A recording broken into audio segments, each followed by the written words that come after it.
Hey everyone, so recently I did a little bit of a poll on my community tab on YouTube to see if you guys had any questions for me so I could put together kind of like a Q&A session where I just answer your general questions. So that's what we're going to be doing today. I have about 10 questions to answer. Got some really good ones, so I'm definitely excited to kind of like give you some feedback on some things that you guys were curious about. So let's start with the first one. This came from Long Rider 47. What are your must-have items on day hikes, and does the list change from mountains to desert? The only thing that would be different mountains to desert is that I might have an extra warm layer because at the top of the mountain it might be colder. But as far as my must-have items, I do usually carry a small first aid kit, plenty of water and a filter, and my Spot X, some kind of PLB, personal locator beacon, some kind of satellite communicator to get help. Even on a day hike, you just never know. Things can go wrong and you want to be prepared for that. And I pay for a monthly insurance plan through Spot X. So I have insurance for vehicle recovery and helicopter evacuation. I'm paying for it anyway. I might as well just bring it with me. So that is something that always comes with me. And other than that, snacks. Yeah, I bring a lot of snacks with me for a day hike. The fruit smoothie things that I talked about in a different video, granola bars, I like Cliff bars personally, fruit leather, fruit chews, nuts, things like that. So that's kind of what I bring on a day trip. Okay, next question is from John on the Spot 6227.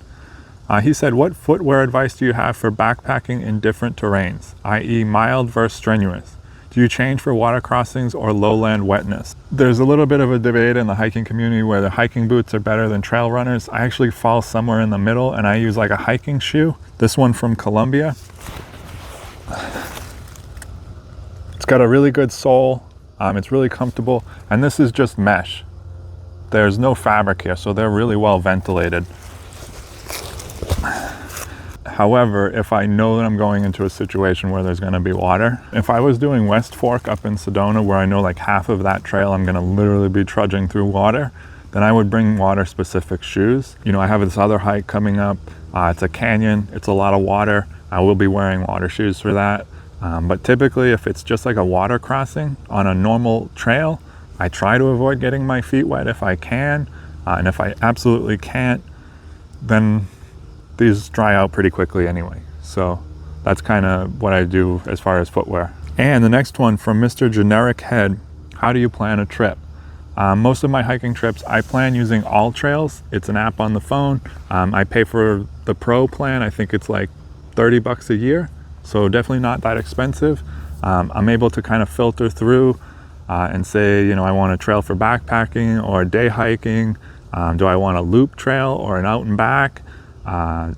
You know, am I looking for water features? Am I looking for mountain views? So many different ways that you can find trails for specific to what you're looking for. And then once you've found them, you can download the maps offline, and that way you can navigate the trail once you get there. And that is just immensely helpful. So if you're looking to plan hiking trips, I would highly recommend All Trails.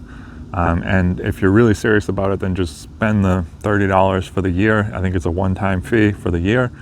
Just spend the $30 to get it, the pro plan so that you can download maps and use them offline.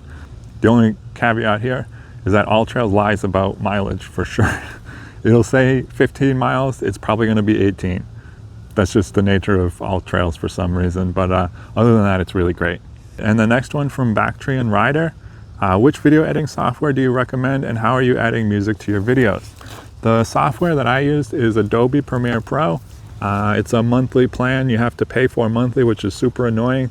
I've been considering switching over to DaVinci because it's free and it has all the same features, but it's just such a huge learning curve switching to a new editing program that like I just haven't been able to tackle that yet. I've had other things going on. As far as music, I use Epidemic Sound to download royalty-free music. This is another thing that has a monthly plan. That's just the nature of life these days, huh? Everything's got a monthly plan. I pay for this, I think maybe $18 a month to have access to a huge library of music, and you can search for, you know, genres, mood, tempo, all kinds of things. So it makes it really easy to find good quality music. And then I just drop that into Premiere Pro underneath the video, and it just superimposes the music on it. So hopefully that answers that question for you. Next one is from James Workman. Where are some places you would recommend to hike in New York State? So, I mean, definitely the Catskills and the Adirondacks. Recently I was looking at taking a trip, because I'm on Long Island right now, I'm in New York. I was thinking of taking a trip to Harriman Lake State Park. There's a ton of good hiking over there, so if you're in the New York State, like that I can say for sure. However, I have more knowledge of Long Island because that's where I spend time when I'm in New York, because that's where I have family. If you're looking for an exciting, challenging day hike, which I have not done yet, but it's on my list of things to do probably before I leave New York, and that is a Greenbelt Trail, and it takes you across Long Island north to south or south to north, however you decide to do it, but it's the length of Long Island north to south, and it's about 30 miles, so it's a big one. It's definitely a challenge, but my brother has done it, and he said that it's absolutely beautiful and definitely worth the effort. Now you could do a small section of it, of course, too, if you just want to do part of it and then do the other part another day. So you can definitely do that, but the Greenbelt Trail on Long Island is apparently pretty beautiful too. So I don't know, New York has a lot to offer, so you should be able to find some stuff to do here for sure. Next one from Rambling Rooters.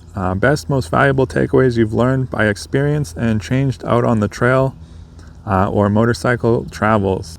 I think the biggest thing for me is just shedding weight, especially, weight was a factor on the motorcycle, and I was very thoughtful about what I brought with me. But then when you go from that to backpacking, you have to be even more thoughtful about what you pack and more strict on what goes and what stays.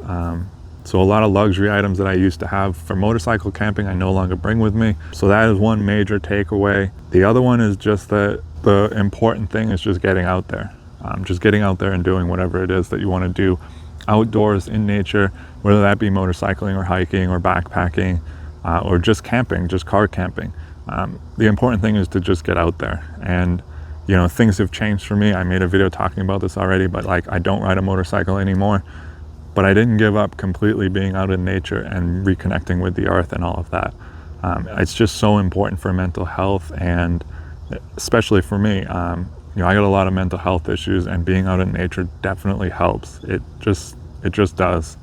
So just getting out there is probably one of my key takeaways, is that no matter what you're doing, just get out there and do something. Next from Chonky B. I consider myself at the pre-hike level of conditioning to begin hiking. Anything specific I could do to get in shape to hike? Well, I'm not one to do exercising really. I would say that stretching would definitely help, like doing some kind of yoga or something to that effect. But I think my main advice in that situation is to just start small. Just go on a short 1 mile hike, 2 mile hike, and just kind of build up over time. So you're able to do what you want to do. You're able to get out there and hike, and you just kind of build on that. You don't have to start out with a 10-mile day. You don't have to start out backpacking overnight 30 miles. You could do 5 miles. So that would be my suggestion. I know there's a lot of strength training people do to prepare for hiking season. Personally, I haven't really done that, but I've found that just starting small and building over time definitely helps. But stretching for sure. Stretching will definitely give you an edge over people that aren't stretching. And Jay Young, what is your favorite natural area to visit, hike, or camp in Arizona and outside of Arizona?